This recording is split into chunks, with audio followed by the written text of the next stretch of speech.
오늘 제목은 제가 원래는 유혹을 받을 것인가 시험을 받을 것인가 이런 제목이었습니다. 사실은. 근데 이제 주보의 칸이 너무 좁아서 유혹인가 시험인가 이렇게 바꿨어요. 신앙생활하면서 성도님들이 가장 많이 착각하는 경우가 유혹과 시험 차이를 구분 못하는 거죠. 이게 뭐가 유혹이며 뭐가 시험이냐. 잘 모르니까 이 두 차이를 헷갈려가지고 하나님 우리를 축복하려고 하는 건데도 원망할 때 있고요. 또 어떤 경우는 나를 망하게 하는 건데 이거를 축복인 줄 붙잡고 이렇게 이제 헷갈리는 겁니다. 신앙생활이. 그래서 이 구분하는 게 아주 중요합니다. 사람들의 유일한 관심사, 물론 조금씩 다 다르겠지만 보편적인 겁니다. 보편적으로 모든 사람의 관심이 어디에 있느냐라고 할 때 성경은 물질과 성공에 있다 이렇게 얘기합니다.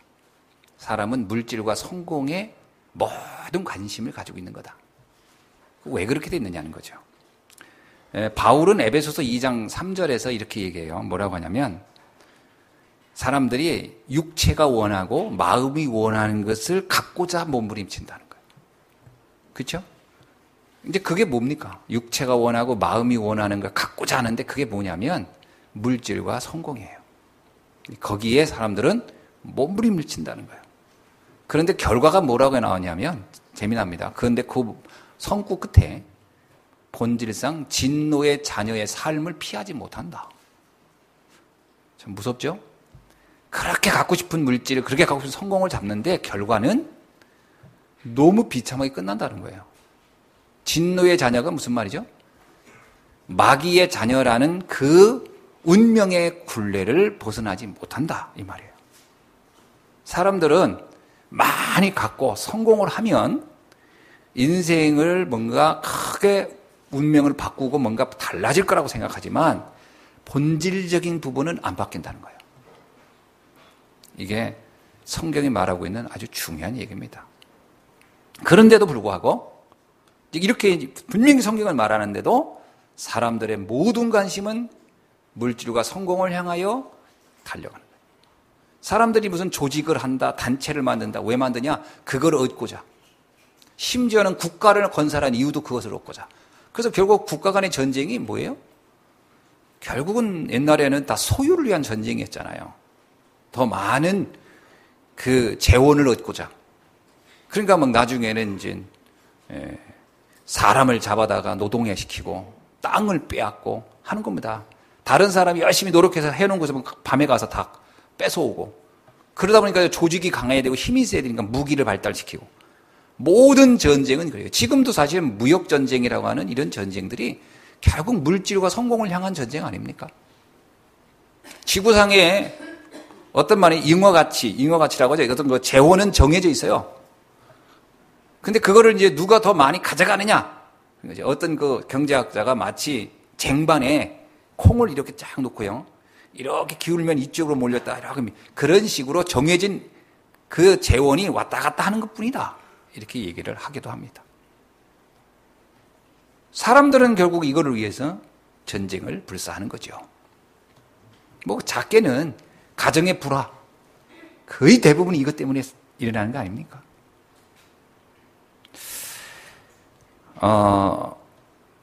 성경이 이렇게 얘기합니다.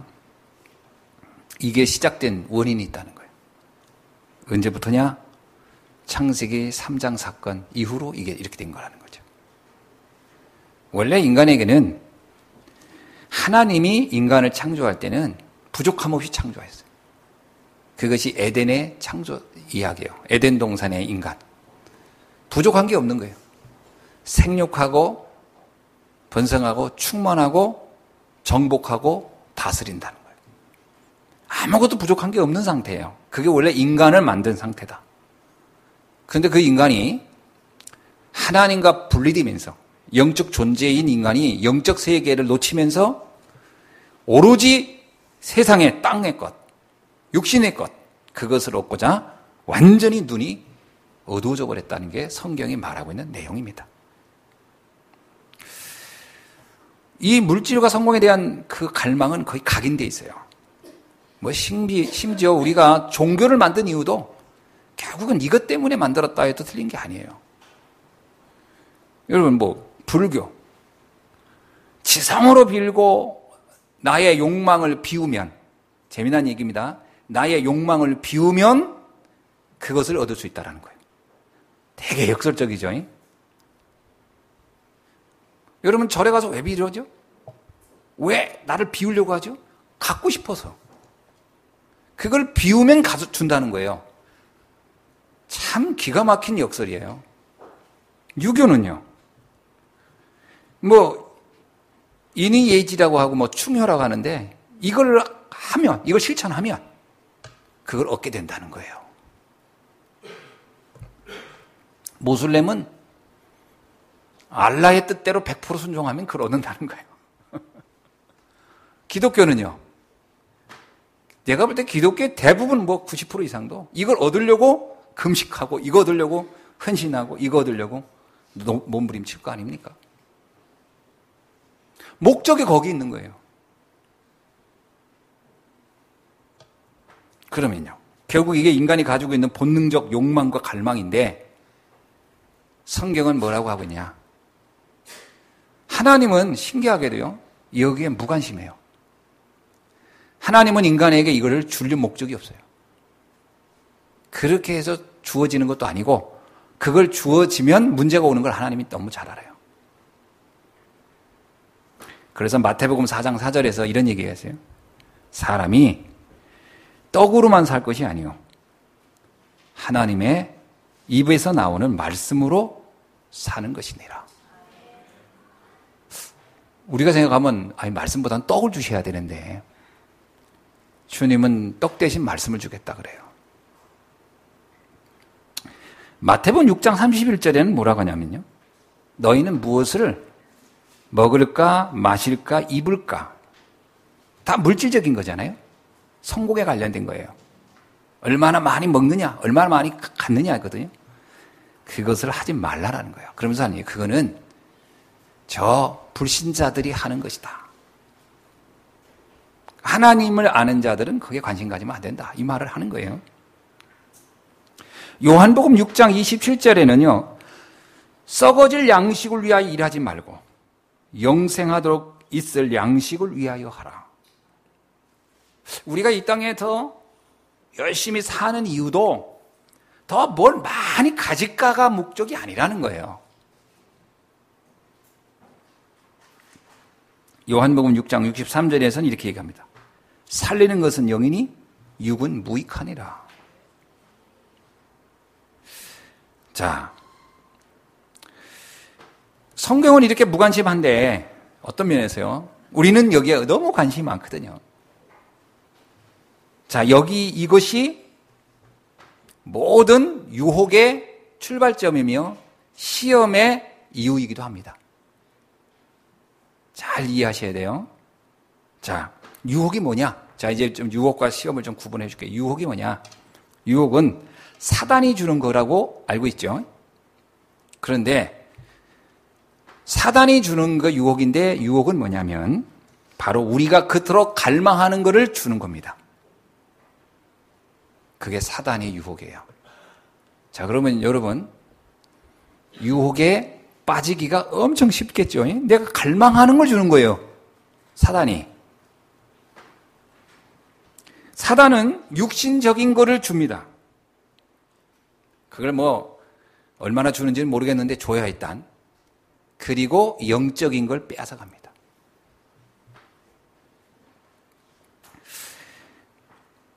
쉽게 말하면 창세기 3장, 6장, 11장을 우리에게 던져주고, 잘 생각해보세요. 창세기 3장, 6장, 11장이요. 네가 하나님처럼 되는 거야. 하나님처럼 될 수도 없는데 하여튼 될 수 있을 거야. 또 너 물질, 네가 갖고 싶은 대로 길이 있을 거야. 너 성공, 마음껏 성공할 수 있는 길이 있을 거야. 그거를 굉장히 그럴듯하게 얘기를 해서 주는 것처럼 얘기합니다. 그래놓고 뭘 가져가냐? 사도행전 1장 1절, 3절, 8절을 뺏어가요. 그리스도 관심 없게 하고 하나님의 나라 관심 없게 하고 그리고 하나님이 하시는 역사, 성령의 역사 관심 없게 만들어요. 이 사단의 유혹에 넘어간 성경의 기록을 보면 최초로 넘어간 사람은 아담이에요. 아담이 선악과는 얻기 위해 준 것이 아니고요. 어떤 면에서는 하나님이 함께하는 상징일 뿐이었는데 사단이 이렇게 해갑니다. 저 선악과를 네가 가져라. 그랬더니 먹음직하고 보암직하고 탐스러웠다는 거예요. 육신적이에요. 철저하게 육신적인 거예요. 그러니까 아담이 육신적인 관심에 확 관심이 갑니다.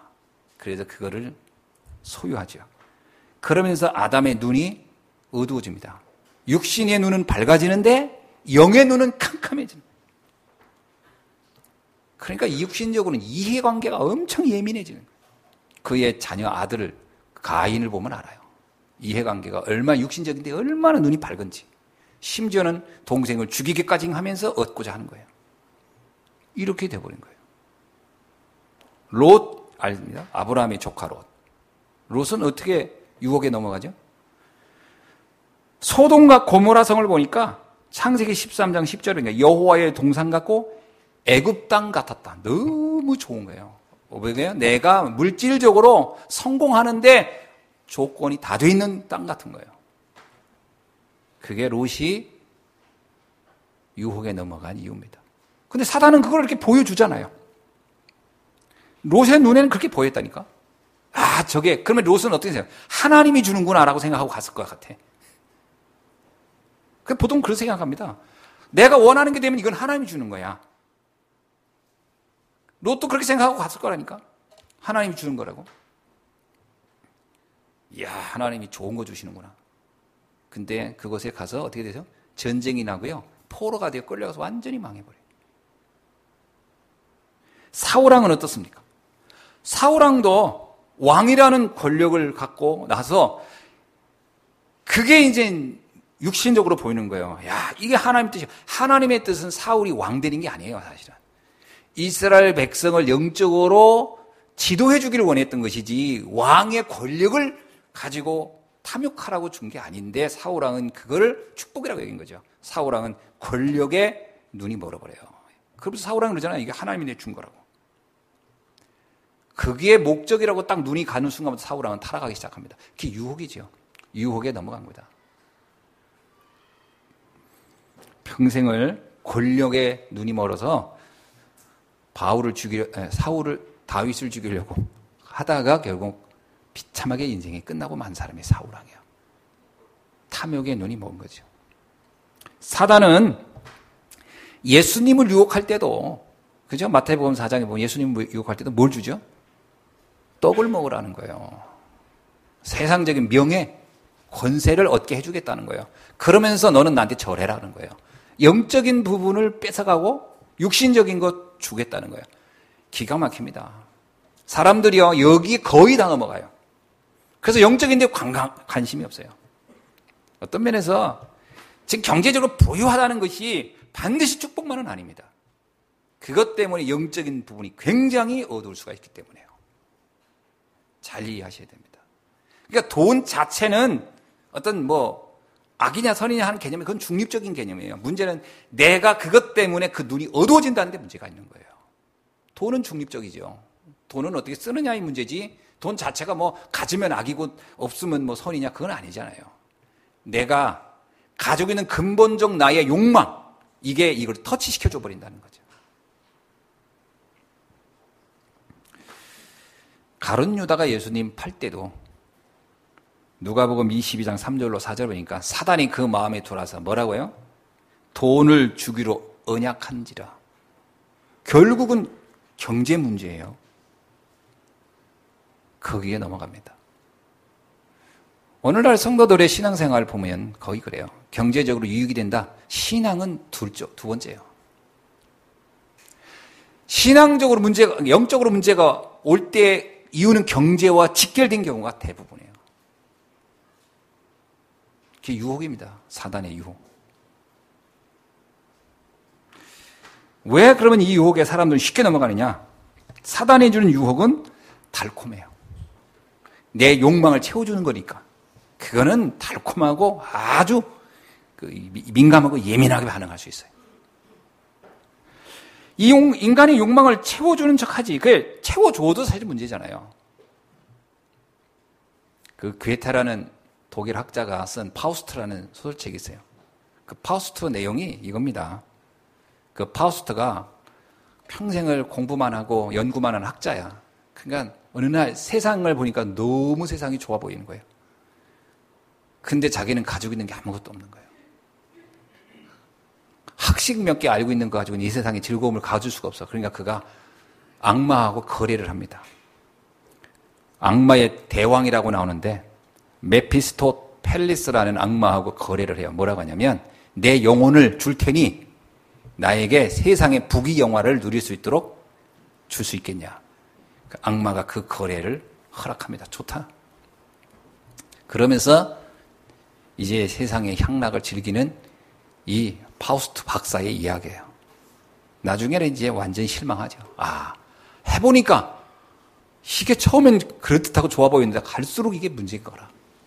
나중에는 이제 이거를 돌이키고 싶은데 이게 거래를 해놔가지고 바꿀 수가 없는 상황이 이제 오는 그런 이야기입니다. 사단의 유혹, 달콤합니다. 사단은 주는 거예요. 막 줍니다.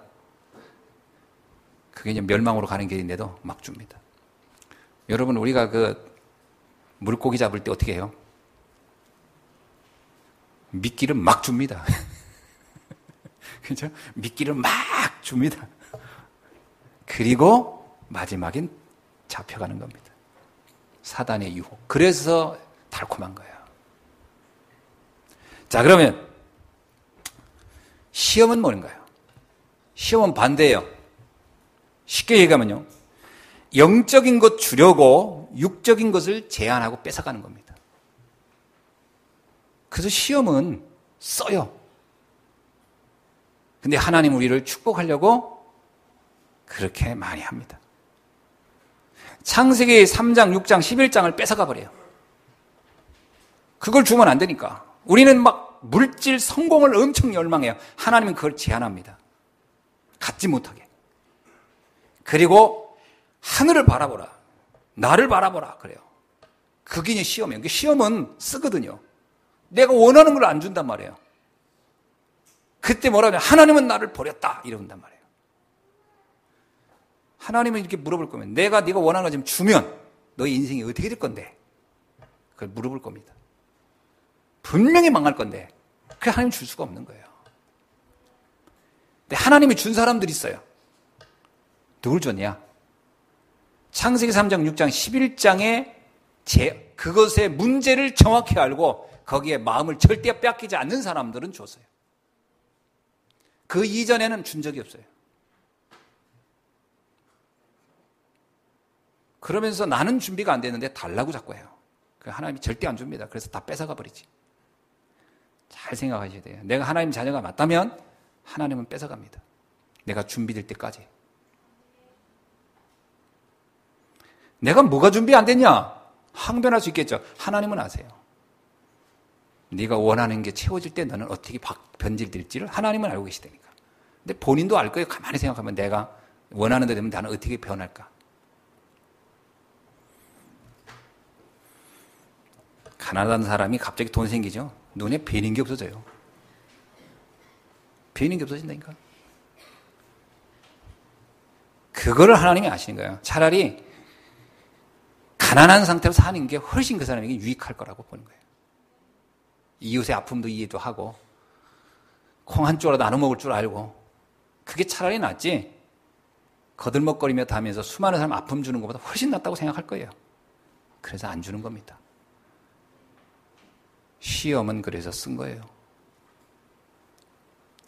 오해하지 마시기 바랍니다. 왜 안 주느냐고 하나님께 항변하지 마시고 내 문제구나. 창세기 3장, 6장, 11장의 위험을 주님은 늘 경고해요. 그게 위험하다는 거예요. 지금 많은 사람이 스트레스로 병들어 가는데 뭐 때문에 병들어요?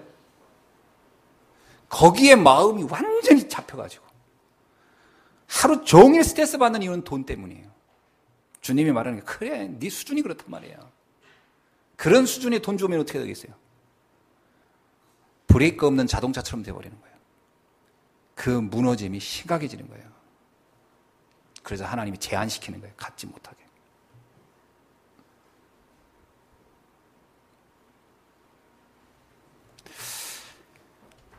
그러면서 주님은 말합니다. 영적 축복을 깨달으라는 거예요. 모든 것이 주님께 왔구나 깨닫도록 하기 위한 거예요. 이 주인은 내가 아니고 하나님이시다는 거예요. 내가 머리가 좋아서 돈을 얻은 것이 아니다. 하나님이 네 머리를 좋게 한 것도 하나님이 하신 거예요, 사실. 그래서 그걸 어떻게 하나? 그 재물을 가지고 그 지혜를 가지고 수많은 사람을 살리라고 하는 거예요. 그런데 이것을 깨닫지 못한 사람은 자기가 잘나서 머리가 좋고 자기가 잘나서 돈 번 줄 알고 다 자기 나밖에 모르고 갖다 쌓아놓는 거예요. 창세기 3장, 6장, 11장. 허락할 수가 없는 거지, 하나님이. 그래서 주님의 목적은 이겁니다. 바닥을 쳤으면 할 거예요. 절망의 나라고 해서 내 힘대로 되는 게 아니라 하나님이 모든 하는구나를 깨닫기를 원할 겁니다. 그걸 깨닫는 날까지 하나님의 고난은 끌고 가요. 몇 년까지? 이스라엘 백성은 40년을 끌고 가세요. 40년간 끌고 가야 그나마 깨닫는 거예요. 그럼 너무 못 깨닫으니까. 이스라엘 백성 광야에서 계속 무슨 얘기합니까? 하나님이 나를 자유 주신 것이 너무 감사합니다 하고 한 번도 고백하지 않아요. 계속 돈 없다, 물 없다, 먹을 거 없다 계속 그 얘기만 하고 있는 거예요. 계속 없다는 거예요, 맨날. 받은 은혜, 평생을 아니 후대로 노예로 살 만한 인생을 자유인이 되어줬으면 그거에 대한 감사가 있어야 되는데 그건 없을까? 계속 막 먹을 거 없다, 뭐 힘들다, 어렵다 그 얘기만 계속 하니까 하나님이 안 되겠다. 40년을 끌고 가는 거다. 쉽게 말하면 40년을 시험한 거예요. 깨닫기를 주의 이름으로 축원합니다. 그건 하나님 우리를 벌 주려고 하는 거냐? 아닙니다. 이유가 있어요. 깨달으면 돼요. 깨달으면 됩니다. 문제는 내 안에 각인되어 있는 그 욕망과 열망, 그 하나님 없는 상태에서 가지려고 했던 것이 다라고 생각하는 그 생각의 틀을 못 벗어나서 문제예요. 사람들 대부분 그럽니다. 돈 있으면 돼. 아닙니다. 하나님이 함께 해야 되는 겁니다. 그죠? 하나님이 함께 행복한 것이지 돈 있으면 행복한 게 아니에요. 그렇게 생각하고 있는 한 하나님은 우리의 경제를 제한할 것입니다. 제한하는 거예요. 그게 독이 되니까. 만약에 여러분 철없는 아이가 자꾸 부모한테 돈 달라고 그것도 막 어마어마한 돈을 요구해요. 그 부모가 그 자녀의 상태를 아는데 주겠습니까? 제한하지. 안 돼. 얼마큼 줘요? 딱 굶어 죽지 않을 만큼만 주잖아요. 친구들하고 먹고 노는데 타락 안 할 만큼만 주잖아요. 밥 한 끼 먹으면 그날 그냥 밥 세 끼 먹으면 별로 돈 쓸 거 없이 많이. 넉넉하게 줘버리면 분명히 엉뚱한 데 가서 쓸 거를 아니까 제한하잖아요. 그 아이의 상태에 따라서. 근데 이 아이가 뭔가 생각이 이제 성숙해서 뭔가 나만을 위해서 않고 어떤 욕망과 야망을 위해 쓰지 않고 세상을 위하여 어려운 사람을 위하여 세상의 어떤 문제를 해결하기 위해서 하려고 하는 아이다. 그럼 어떡합니까? 부모가 많이 능력이 있다면 지원해 주겠죠. 한번 해봐라. 여러분이 영적인 눈을 뜨시길 주님 축원합니다. 이스라엘 백성은 40년 광야 생활하면서 그들이 가지고 있는 노예 근성, 노예 체질 싹 바꾸길 바랬죠. 하나님의 시험을 받았을 때 이것을 원망하지 않고 나에게 깨달으라고 주는 거구나라고 발견하고 천년의 응답을 받은 사람들이 있어요. 아브람입니다. 아브람에게 어느 날 하나님이 그럽니다.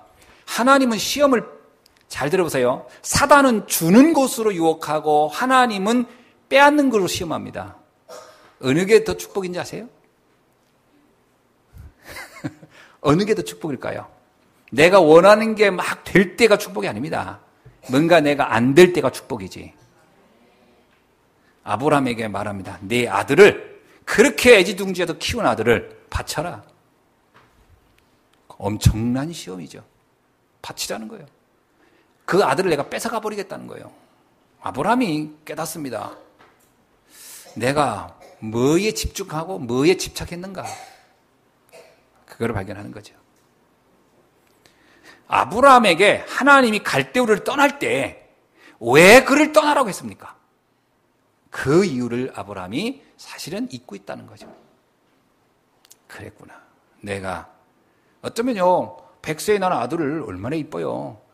그럼 아들하고 아들 키우는 재미에 그거 소홀 할 겁니다. 제가 우리 목사님들 보니까 손자 키우는, 이야, 대단하대. 우리 목사님들 최근에 첫 손자분 분들이요, 만나면 첫 번째 하는 게 뭐냐면 손자들 재롱도는 사진 보여주는 게 첫 시작이야. 그래가지고 우리 매주 토요일마다 모이면 목사님들, 우리 손자 얼마나 컸나 보라고. 일주일 만에 커봐야 얼마나 컸어요. 근데도 얼마나 컸나 보라고. 그러면 나는 또 그분의 요구 조건을 맞춰줘야 돼요. 우와, 많이 컸네요. 어이구, 얼굴빛이 달라졌네요. 막 이러죠. 그럼 좋아가지고 그러면서 뭐 먹을 거 없어? 먹으러 가잖아. 그러면 이제 가서 또 뭐라도 커피라도 한 잔 얻어 먹었죠. 이 목사님들이 이제 그 손자 크는 재미가 솔지 않더라고. 근데 100세의 아들을 본 아브라함, 뭐 보이겠어요? 다른 거? 오직 자녀 외에는 보이는 게 없을 거예요. 근데 그 자녀를 바치라는 거예요. 그때 아브라함이 깨달은 거예요. 내가 중요한 걸 놓쳤구나 하는 거예요. 그래야 깨닫거든요. 그냥 아들 여전히 키워가면서, 야, 그래, 아브라함 너 정신 차려라. 너 지금 내가 이 땅을 보낸 이유가 그게 아니다. 이렇게 아무리 얘기해도 못 알아들어요. 그러니까 자녀를 바쳐라. 가져가려고 하는 거예요. 그런데 실제로 가져갔습니까? 아니요. 가져가는 척만 했어요. 그러니까 경제를 안 주는 게 아니고 제한해보는 거예요. 깨닫도록. 하나님은 우리가 거지처럼 사는 게 목적이 아닙니다. 절대로. 우리가 가난하게 사는 게 하나님의 목적이 아니에요. 문제는 내 물질에 내 마음과 생각이 잡혀버리면 가지고 있으면서 거지처럼 살게 돼요. 그렇게 되면 안 되니까. 그렇게 되면 너무 비참하니까. 세상에 많은 사람들 그렇게 살잖아요. 돈 많은 재벌가 여전히 싸우고 있잖아요. 형제들 간에. 그 돈이 무슨 의미가 있습니까? 재앙 덩어리지. 돈이 있으면 보세요. 가족 간에 불화. 여러분, 부모님이 소천하고 나서 그 가족들이 한 달 안에 재판을 하는 이유는 100% 하나 때문입니다. 재산 때문이에요. 그 형제 간 싸움의 90%가 재산 싸움이래잖아요. 그게 문제예요. 그래서 여러분, 돌아가실 때 남겨놓지 말고 일단 나를 위해서 마음껏 쓰시든가 교회에다 다 헌신하고 가든가, 그리고 가시길 주의 이름으로 축원합니다. 자녀들이 내 재산 바라보고 살 정도라면 망한 거예요. 그죠? 늙어가는 부모 그 재산을 봐야 내가 살겠다라고 하고 있다면 그 자녀는 망한 거예요. 그 망한 자산에 줘봐야 그거는 더 망하라는 것밖에 안 돼요.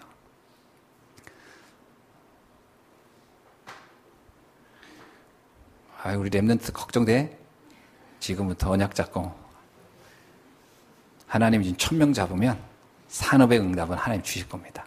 아멘. 요셉도 마찬가지잖아요. 요셉 믿음 생활 잘했어요. 근데 하나님이 요셉에게 준 응답이 뭐냐? 노예가 응답이에요. 아버지 품에서의 만족을 뺏어버린 거예요. 그리고 나서 보디발 집에 가서 나름 노예가 된 거에 원망하지 않고 감사하니까 또 거기서 또 먹고 살만해요. 노예들 총괄하는 그 책임자가 됩니다. 그러니까 또 생활이 안정되잖아요. 그 하나님이 응답을 또 줘요. 감옥으로 이번엔 보내요. 그게 응답입니다. 뺏어가는 거예요. 하나님이 뺏어갑니다. 그리고 노예로, 죄수로. 죄수로 가서 요셉이 바닥을 치면서 깨닫죠. 뭐죠? 오직 하나님밖에 바라볼 게 없구나. 그때 그는 총리가 되어 올라옵니다. 그러면 그 이전에 잊은 게 잃어버린 게 아니에요. 잠깐 제한시켰던 거죠. 그죠? 요셉이 거지처럼 살지 않았잖아요. 잠시 제한시킨 거지. 여러분 욥 알죠? 욥? 그 유명한 욥기. 욥은요 얼마나 믿음이 신실한 사람이었습니까? 근데 욥이 한 시대의 중요한 사명을 감당할 사람이 욥이었어요.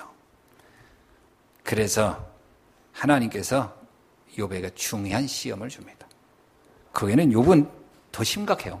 하인들이 다 죽고 자녀들도 죽고 재물도 다 사라지고 심지어는 평생을 고칠 수 없는 불치병에 걸리는 질병까지 갖게 됩니다. 이게 저주입니까? 시험입니까? 친구들이 와서 저주라고 얘기해요. 너 하나님께 저주받았다. 심지어 욥의 부인이 뭐라는 줄 알아요? 욥의 부인이 정말 재미난 얘기를 해요. 하나님 그렇게 믿더니 잘됐다 이놈 인간아.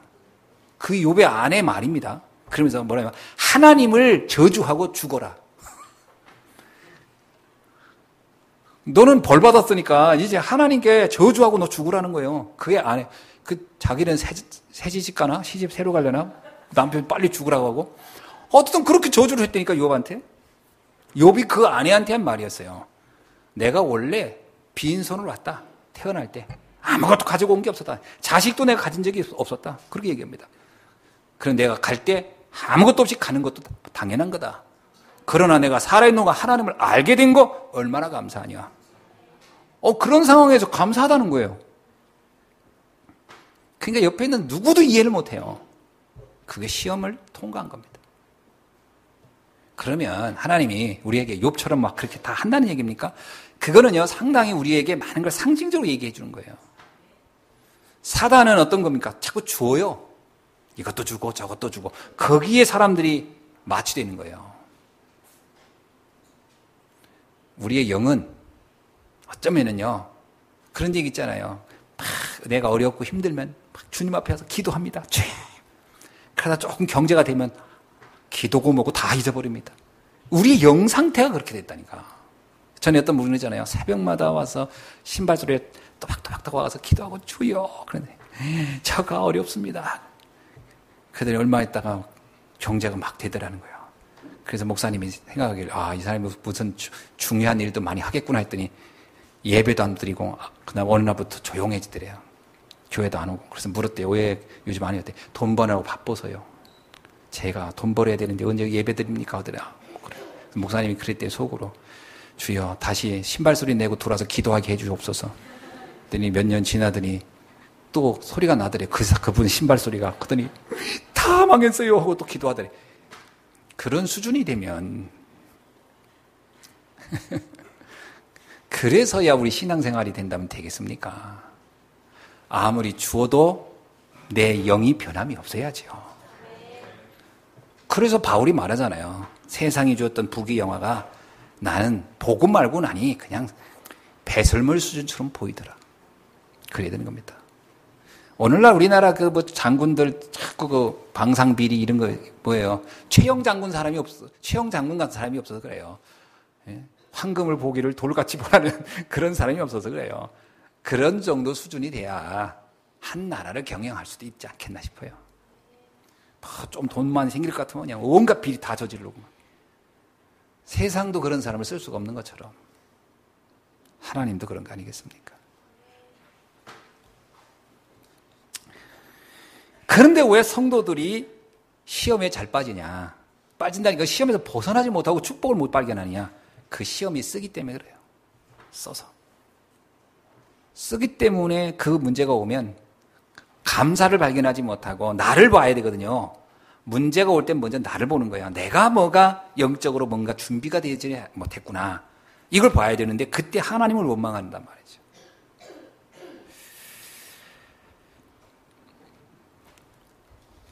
욥이 이렇게 얘기합니다. 욥기 23장 10절에요. 나를 단련하신 후에 내가 순금같이 나오리라. 아멘. 하나님을 나를 단련하려고 시험을 주는 것이다. 나의 오래된 잘못된 체질을 바꾸려고 하나님은 우리에게 시험을 주는 것이다. 시편 119편 71절에 다윗이 이렇게 얘기합니다. 여러분 다윗이 아주 중요한 고백을 해요. 고난당하는 것이 내게 유익이라. 이로 인하여 내가 주의 말씀을 배우게 되었느니라. 그렇습니다. 어쩌면 다윗도요, 고난 속에서 하나님이 나와 함께하는 것을 더 진하게 체험했을 것 같아요. 그래야 그가 왕이 되었을 때 흔들리지 않는 거예요. 그렇지 않으면, 이런 사람을 아니면 왕이 되면 사울처럼 다 타락해버리는 거잖아요. 오늘 여러분이 시험 자체의 목적이 있지 않습니다. 내가 준비되기를 원하는 거예요. 영적으로. 자, 말씀을 맺습니다. 우리가 이 유혹과 시험을 넘어설 수 있는 그 비밀이 저는 몇 가지 말씀에서 선고에서 여러분이 찾기를 바랍니다. 첫째는 뭐냐면 우선순위를 바꾸라는 거예요. 제가 이 주보에 있는 말씀을 조금 바꿨는데요. 우선순위를 바꾸라는 거예요. 그래서 예수님이 말합니다. 너희는 먼저 그의 나라를 구하라. 마태복음 6장 33절입니다. 먼저 그의 나라와 이를 구하라. 우리 보고 무엇을 먹고 마시고 입을까를 하지 말라. 이 말은 우리 보고 가난하게 살라. 이 말이 아니었거든요. 그러면서 그렇게 하면 이 모든 걸 더하여 주리라. 내가 경제를 받을 준비를 먼저 하라는 거예요. 그죠? 경제를 주어도 흔들리지 않을 만한 영적 상태를 먼저 만들라는 거예요. 우선순위를 바꿔야 돼요. 그의 나라와 의를 구하는 것을 나의 인생의 중심에 둬야 됩니다. 우선순위를 바꾸라. 그러면 내가 복음을 알고 전도자로 사는 것이 내 인생의 그것이 첫 번째예요. 주업이요. 그리고 내가 돈 벌고 하는 이 비즈니스는 나에겐 두 번째란 말이에요. 부업이다. 이렇게 생각하면 됩니다. 그 우선순위의 키가 뭘까요, 그러면?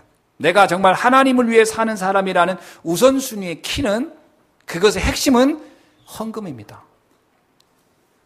헌금은요, 내가 하나님 중심으로 내 인생의 방향을 두고 있다라는 것의 중요한 고백이요, 표현이에요. 근데 이제 오늘 새벽에도 제가 얘기 드렸습니다마는 우리가 헌금을 드리는 게 아니고 대부분은 기부를 하는 식으로 한단 말이죠. 자, 헌금과 기부가 뭐 차이가 있는 줄 아세요? 제가 외국 여행 갔다가 올 때 이렇게 오면 잔돈이 생겨요. 근데 그때 꼭 비행기에서 봉투를 돌려요. 뭔지 아세요? 저기 아프리카에 어려운 사람 도우라고 무슨 저기 그 NGO에서 봉투를 꼭 비행기 마지막 돌아올 때 이렇게 해요. 그럼 거기 이제 제가 호주머니를 뒤지다가 잔돈 같은 거 있거나 뭐 그 나라 현지 돈이라든가 1달러짜리 있으면 다 모아가지고 그냥 거기다 담아요. 그거는 헌금이 아닙니다. 기부하는 거지. 해도 그만 안 해도 그만인 거예요. 우리가요, 헌금을 어떻게 하냐면 내 생활을 다 하고 나서 그냥 이건 기부예요. 헌금은 뭐냐면 마음을 담는 거예요. 우선순위를 바꾸지 않으면 못하는 게 헌금이에요. 그래야 됩니다. 그건 돈을 많이 내란 말이 아니에요. 성경에 나오잖아요. 두렙돈, 과부의 두렙돈 얘기 나오죠. 그 과부는 그 작은 돈입니다. 푼돈인데 그게 자기에 있어서는 너무 소중한, 그래서 이 여인은 고민하는 겁니다. 이걸 누구를 위해 쓸까? 그래, 주의 전에 바쳐야 되겠다. 이렇게, 그건 우선순위를 바꾼 거거든요. 사르밧 과부, 수넴 여인, 사르밧 과부도 그가 마지막 먹고 죽으려고 했던 그 돈을, 그 재물을, 밀가루를 선지자를 대합니다. 그게 헌금이라는 거예요. 우선순위를 바꿀 수 있을 때 헌금이 되는 거라는 거예요. 제가 이제 아침에 새벽에 그런 예화를 들었는데, 우리 아이가 이제 우리 엄마 아빠 생일이 됐다고 해서 생일 선물을 주는데, 그 아이가 평소에 용돈을 한 10,000원씩 이렇게 타 쓰는 아이인데, 그날 뭐 과자 하나 먹을 때 한 돈 1,000원 하겠죠. 근데 엄마 생일날인데 내가 선물 샀어. 그리고 1,000원짜리 갖다 주면 기분이 그잖아요. 내가 평소에 한 200~300만 원씩 버는 아들이 생일이라고 해서 아빠 10,000원짜리 이렇게 하나. 그러면 물론 생일 기억해 준 건 고맙지만, 야, 이거 참 얘 마음이 겨원 이러냐 이럴 거 아닙니까? 그건 그 아이가 나를 기부한 거예요. 그 아이가 나를 기부한 거라니까, 부모한테. 생일을 기해서 기부했다니까. 1,000원짜리 과자 하나 주면서 생일 입 씻자고 딱 하면 그건 기부한 거죠. 그게 아니고요. 이 녀석이 보면 이런 돈을 이렇게 할 수 없는데 많이 그동안 참고 노력하고 모았구나, 자기가. 쓰고 싶으면 못 썼구나. 그래가지고 뭔가 막 이렇게 가지고 주면요. 내가 그거 보면서 감동이 오는 거예요. 이 녀석이 나를 생각을 했구나. 그게 헌금이죠. 하나님께 헌금은 그렇게 하는 겁니다. 오늘 그냥 오늘 이거 하지. 이건 기부하는 거예요. 그건 내 인생 우선순위가 안 바뀌었다는 얘기예요. 바뀌어야 됩니다. 그래야 유혹을 넘어갈 수 있을 거예요. 이게 안 바뀌면 유혹 앞에 나는 늘 흔들려요. 이게 안 바뀌면 시험을 감당 못해요. 이해되십니까? 시험 감당 못합니다. 유혹도 내가 못 넘어가고. 두 번째, 마태복음 26장 41절입니다. 시험에 들지 않도록 깨어 기도하라, 이 말씀이 있어요. 여러분, 이게 무슨 말인지 아세요? 시험에 들지 않도록 깨어 기도하라는 말은 어려움이 올 때예요. 어려움이 올 때 이 어려움을 하나님의 뜻으로 발견하려면 분별하는 영이 있어야 되거든요. 기도하지 않고는 분별이 안 됩니다. 그래서 기도하지 않는 사람의 특징이 있어요. 어려움이 오면 그냥 시험 들어버려요. 마치 기다렸다는 뜻이. 그래가지고 좀 경제가 어려움이 있잖아요. 그러면 막 신앙 하나님이 어딨냐고, 나는 왜 이렇게 가난하게 살아야 되냐고 그러면서 하나님을 원망하는, 그거 뭐냐면 이 사람은 기도하지 않았다는 증거예요. 기도하는 사람은 그렇지 않습니다. 요셉이 노예로 가면서 아무도 원망하지 않은 건 그가 기도의 사람이기 때문에 그래요. 기도를 하면 분별이 돼요. 하나님이 여기서 나에게 많은 것을 계획하고 있고 준비하라는 거구나. 그게 굉장히 중요합니다. 그래서 시험에 들지 않도록 깨어 기도하라. 아멘. 예. 여러분 정말 기도해 보세요. 지금 어려움이 있습니까? 혹시 지금 어려움이 있는 분이 있으세요? 나 전 요즘 어려워요. 그럼 그 어려움을 놓고 하나님께 한번 진지하게, 진솔하게 기도 한번 해보세요. 하나님이 말씀을 통해 뭐라고 답을 해주는지. 거의 기도를 안 하기 때문에 문제 앞에 우리가 시험 드는 거예요. 세 번째입니다. 오늘 말씀이에요. 오늘 말씀이 이제 결론에서 제가 말씀드리고 싶어요. 자, 한번 다 같이 읽어봅시다. 13절 시작. 사람이 감당할 시험 밖에는 너희가 당할 것이 없나니. 왜 감당할 시험만 준다는 거예요? 하나님 우리를 망하게 하려는 목적이 아니니까요. 그 다음에 오직 하나님은 미쁘시다. 미쁘시단 말은 진실하시고 믿을만하다는 분이라는 뜻이에요. 그분은 진실하며 믿을만한 분이에요. 그러니까 이 두말하지 않는 분이란 말이에요. 그는 원래 진실한 분이에요. 너희가 감당하지 못할 시험 당함을 허락하지 아니하시고, 하나님이 우리를 주는 것 중에는 모든 게 하나님이 허락해야 되는 건데 감당하지 못해서 내가 망할 거를 준 적은 없다는 거예요. 아멘. 시험 당할 쯤엔 또 뭐예요? 내가 시험 당할 쯤에는 내가 이제 그걸 깨달아, 이제 이런 거였구나 할 때는 피할 길도 주님은 예비해 놓았느니라. 믿으시기 바랍니다. 제가 이 고린도 전서 10장 13절 읽으면서요, 정말 내가 어려운 것이 이렇게 축복이구나. 아멘. 내가 그 생각했다니까요. 내가 옛날에 유혹 참 많이 받았어요. 내가 유혹을 따라다녔지 어디 좀 괜찮은 교회 없나, 큰 교회 없나. 내가 유혹을 따라간 사람이지. 만약에 그때 그 유혹을 내가 덥석 잡았더라면 정말 큰일 날 뻔했는데, 감사하게 하나님이 그때 그거를 차단해 줬어요. 희한하게 안 되더라고. 그때마다 다른 사람이 가져가더라고. 그래서 지금 생각하면 그 친구가 내가 당할 고난을 가져가 버렸어. 나는 그래서 굉장히 삶이 그렇게 풍요로운 경험이 없었던 것 같아요. 지금 생각 감사한 거예요. 그래서 내가 늘 하나님을 바라볼 수 있고 기도할 수 있고 했던 것 같아요. 자, 진짜 마지막입니다. 여러분이 그리스도로 행복하시길 바랍니다. 그리스도는 모든 것을 다 주셨어요. 십자가에서. 요한복음 19장 30절 다 이루었다 그랬어요. 골로새 2장 3절 그리스도 안에는요 지혜와 지식과 보화가 다 있다 그랬어요. 그리스도로는 내 인생의 모든 건 끝난 거예요. 아무것도 염려할 필요가 없어요. 나는 하나님의 자녀요, 하나님의 백성이요, 하나님의 권속이요, 하나님의 언약 백성이에요. 성경에 뭐라고 얘기하냐? 이사야 43장 1절로 2절. 네가 물속에 간다 할지라도 침몰하지 않을 것이며 네가 불속에 간다 하더라도 내가 너를 타지 않도록 지킬 것이다. 너는 내 것이다. 이렇게 얘기합니다. 그러면 됐잖아요. 이게 하나님의 자녀의 특권 아닙니까? 여러분 혹시 사는 중에 어려움이 오거든 망했구나 이렇게 생각하면 사단이 착각하게 하는 거예요. 아닙니다. 축복이 준비되고 있는 거예요. 도리어 내가 원치도 않았는데 막 부귀영화가 올 때는 도리어 더 그때가 긴장해야 돼요. 이것 때문에 내가 흔들리거나 이것 때문에 타락하면 안 되겠구나. 더 긴장해야 됩니다. 그럴수록 말씀 속으로 들어가시기 바랍니다. 그러므로 하나님께서 한 시대를 놓고 멋지게 세계복음화의 주역으로 쓰시는 여러분 되기를 주의 이름으로 축원합니다. 기도하겠습니다. 하나님 감사합니다. 오늘 유혹이냐 시험이냐 이 두 가지 중요한 내용을 정확히 영적으로 분별하여 하나님 한 시대 하나님 앞에 마음껏 쓰임받는 최고의 전도자의 축복을 누리게 하옵소서. 그리스도 되신 예수님의 이름으로 기도하옵나이다. 아멘.